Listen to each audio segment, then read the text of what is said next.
Andito na naman tayo ngayon.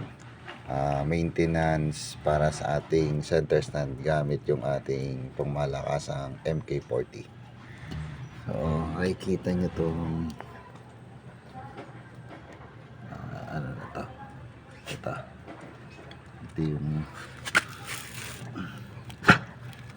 sa center stand na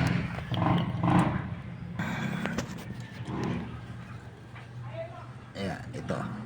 Dito natin siya i-sprayan. Tapos kailangan naka side stand siya para pumago siya papunta doon.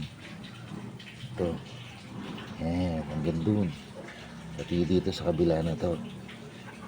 Kung kaya nyo gawin na araw-araw, mas maganda. Ibababad lang natin siya. Tulad ng ganito.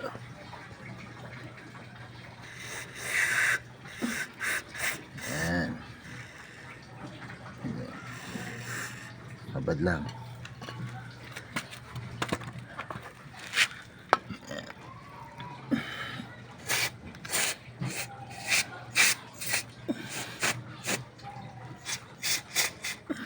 Para hindi siya mag-stack up.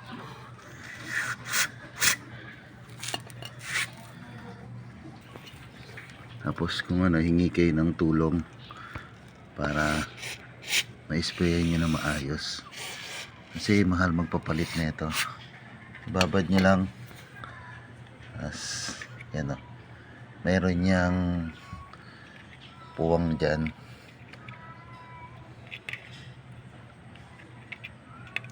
Yan po, itong puwang na to. Padaanin nyo lang dyan. Ayan, tulad nyo na. Sinaksak na yan. Ayan. Tumutulo yung kalawang yan. Ayan yung kalawang. Babad nyo yan. Ganyan.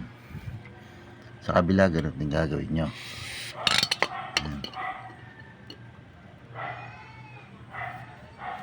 Lipat tayo sa kabila. Ayan yan. Para mabawasan yung kalawang.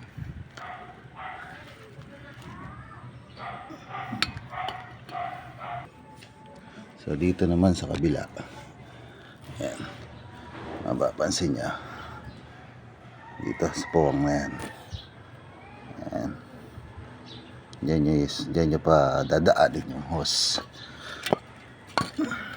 Ayan, ganyan.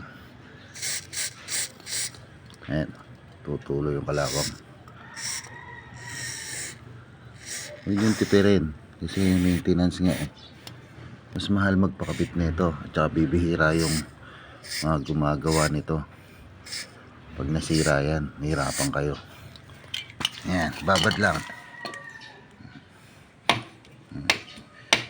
Tapos yung ibabad, isa side stand nyo na lang.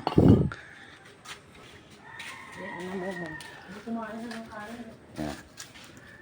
Side stand nyo lang hanggang sa tumulo yung kalawang. Yan lang gagawin nyo. Yun lang, salamat. MK40 lang ang sakalam. Marami ng laman, marami na kayo magagawa dito. 350 ml.